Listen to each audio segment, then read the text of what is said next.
प्रिया की उम्र सिर्फ 28 साल थी। वो एक छोटे से शहर की साधारण लड़की थी जो दिल्ली में नौकरी करती थी। कुछ महीने पहले उसे बार बार चक्कर आने और कमर में तेज दर्द की शिकायत शुरू हुई। लोकल डॉक्टरों ने जांच कराई तो सबने यही कहा, तनाव है, आराम करो। लेकिन दर्द बढ़ता गया। आखिरकार उसके ऑफिस के एक सहकर्मी ने सलाह दी, डॉक्टर विक्रम शर्मा के पास जाओ, वे बहुत अच्छे न्यूरोलॉजिस्ट हैं। डॉक्टर विक्रम शर्मा उम्र करीब 45 साल, शहर के नामी अस्पताल में सीनियर डॉक्टर थे। उनकी क्लिनिक हमेशा भरी रहती।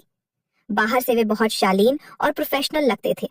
सफेद कोट, शांत आवाज और मरीजों के प्रति गहरी चिंता। प्रिया ने अपॉइंटमेंट लिया और पहली मुलाकात में ही डॉक्टर ने मुस्कुराते हुए कहा, चिंता मत कीजिए, मैं सब ठीक कर दूंगा। पहले कुछ दिन सामान्य जांच हुई, ब्लड टेस्ट, MRI, सब कुछ। रिपोर्ट्स में कुछ खास नहीं निकला।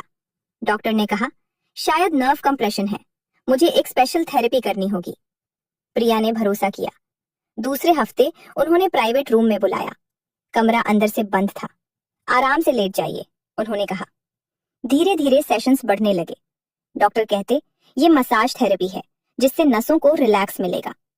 प्रिया को शुरू में शर्मिंदगी हुई, लेकिन डॉक्टर की बातों में एक अजीब विश्वास था। मैं डॉक्टर हूँ, आपको शर्माने की जरूरत नहीं, स्वास्थ्य सबसे ऊपर है।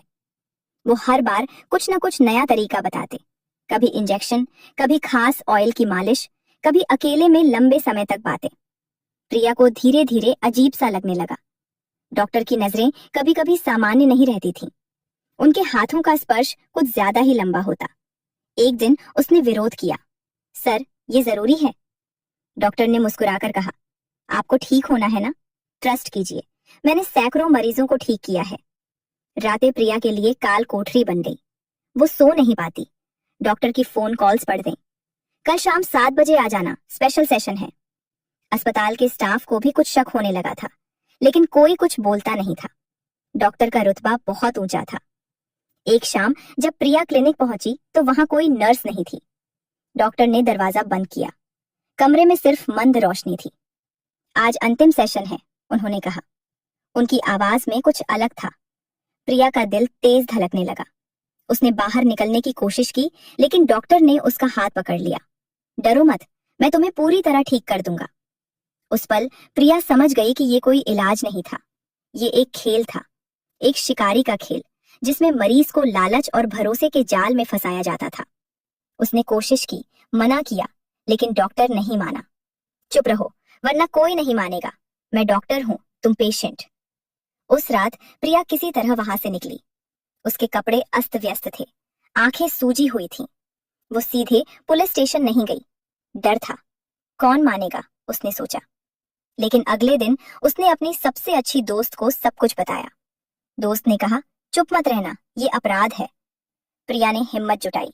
उसने अस्पताल प्रशासन को शिकायत लिखी। शुरू में उन्हें नहीं माना गया। डॉक्टर विक्रम, असंभव।